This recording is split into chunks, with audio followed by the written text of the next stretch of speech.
whole premise of what I wanted to talk about today, that I told you was going to shock you, is I don't believe that women can manifest on their own. Now, in your idea of manifestation, what do you think? Do you think a woman can manifest on her own? I think there are women out there that can. But tell me why you think they can't before I answer that question. This goes all the way back to the Lilith question. Because if Lilith was created equal to Adam, then Lilith had equal strength, Lilith had equal size, Lilith had equal everything. And that's why she would be able to overpower him and not listen to him and stop him and do things that a woman that was made not in God's image, but Right. a woman that was made from Adam would not be able to do, right? So my general premise is that if you are spawned of Lilith, then you can manifest on your own. But I don't know what your biology is, and I don't know how your life source works. I don't know if those women go through menopause or don't go through menopause. But the general ingredient that I'm familiar with of manifestation, which by the way starts with the word man, manifestation starts with man. It does. The reason, and listen, I'm not anti-woman in any way, shape, or form. I love women. I love everything about them. But we're just talking here. There are certain things in life that you cannot deny, right? So a man's source of life, his life force, which is the most powerful ingredient, it creates a whole other human. Yeah. Is never depletes, never goes away. You never lose that. Maybe your sperm count goes down, but you have sperm. But there's another reason for that, why you don't lose that. Well, there's 70 and 80-year-old men that are still producing sperm. There's Right. no 70 and 80-year-old women that Right. are producing eggs. But I'll tell you the reason. There's an evolutionary reason. Because for women, after like 3 or 4 kids, they're supposed to stay there and watch those kids. I think you told me this. This is not go look for another relationship. But men are supposed to spread evolution-wise. They're supposed to spread their seed as much as they can so that the species carries out. Well, for their whole lives. the man's role could take 1 minute. The woman's role takes however long it takes. Right, so you know she what needs I mean? to be dedicated to that, not 10 trying months, to have 10 more months babies. of the baby being inside. How many babies can you have in a lifetime? It's just, you got to sometimes use your brain and logically think about situations and not have emotions towards them that force you to like think, oh, well, that person is prejudiced against this group or that group because they Right. think that way. That's not the truth. The truth is that a man can go put his seed in one woman, and then as soon as he passes the refractory period, put his seed in another woman in the same day. Yeah, Then after he passes that period, put it in another woman for the same on the same reason. day.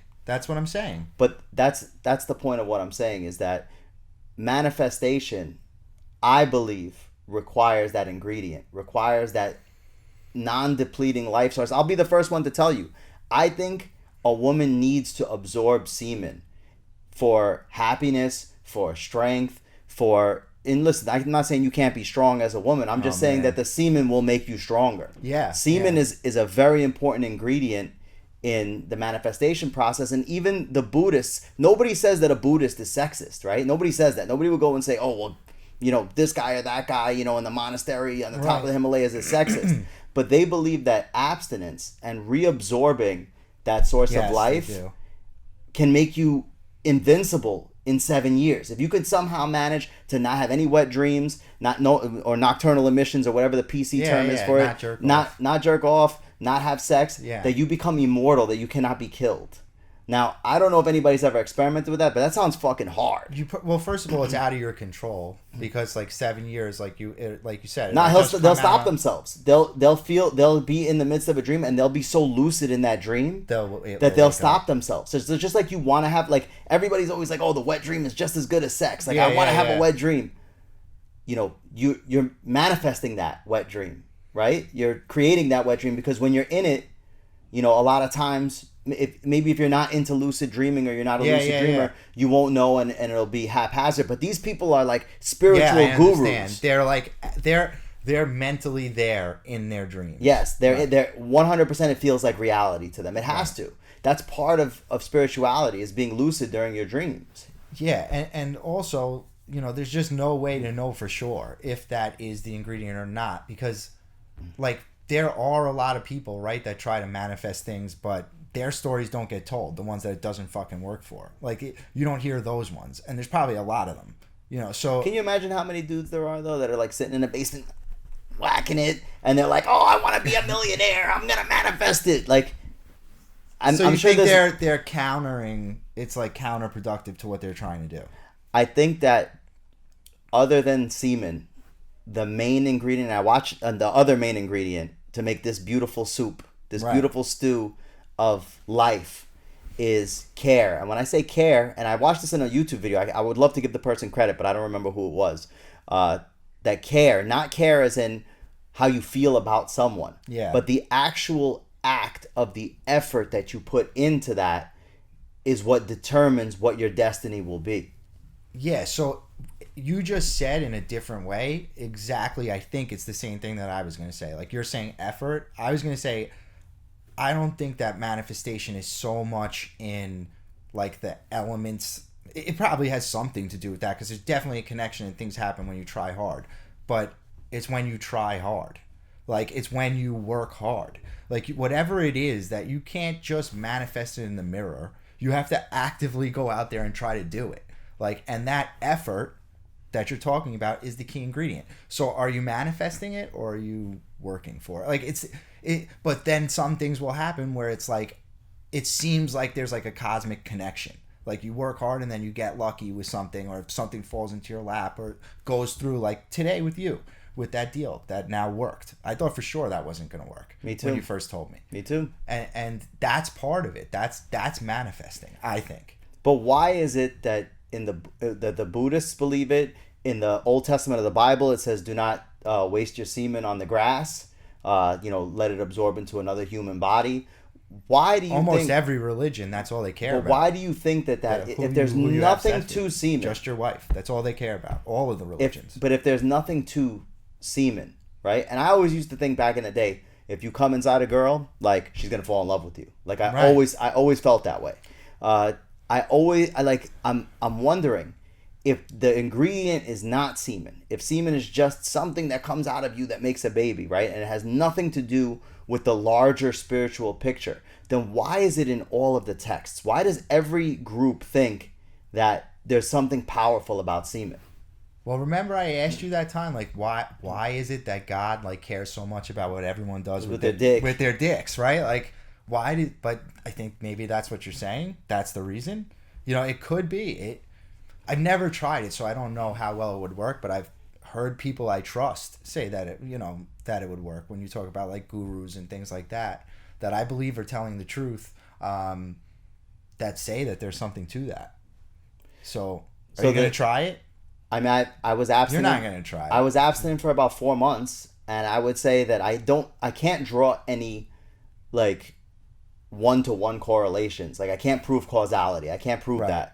But I feel like my life wasn't any worse for it, and I didn't crave to, like, be banging all the time. Like, I didn't think about it.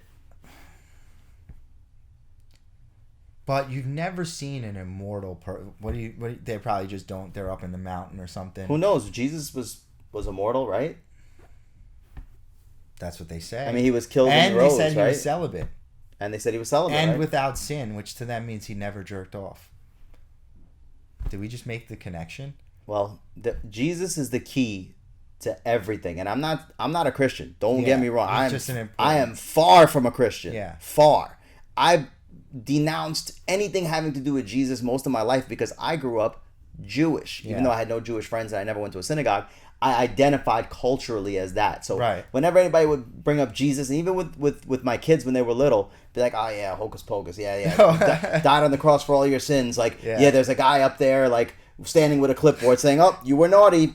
You're going down there." Hocus pocus. So I'm not a Christian, but That's I think that the key to this, the key to understanding being at once physical and spiritual, is Jesus, because I think that was accomplished, whether it was in thought or in mind or body or whatever it was accomplished in, because there's very little record of the actual life of Jesus. I mean, there's certain there's first-hand accounts. You mean there's very little first-hand accounts, very very little. But if you read, I don't think that anything is an original idea. I don't think that somebody just makes up fiction, like even like vampires and monsters and things like that. I don't think that that's fake. I think that that's a degree of something that has happened in the past, that's in the Akashic records, that somebody's drawing on to create something that could possibly be entertaining. I don't think anybody could come up with that idea, is what I'm saying. Or, like, as stories got passed down before written language, there was like a little bit of the game of telephone where the story's a little different, but that's the tradition of the story that they heard. But I want to touch on something you said about Jesus,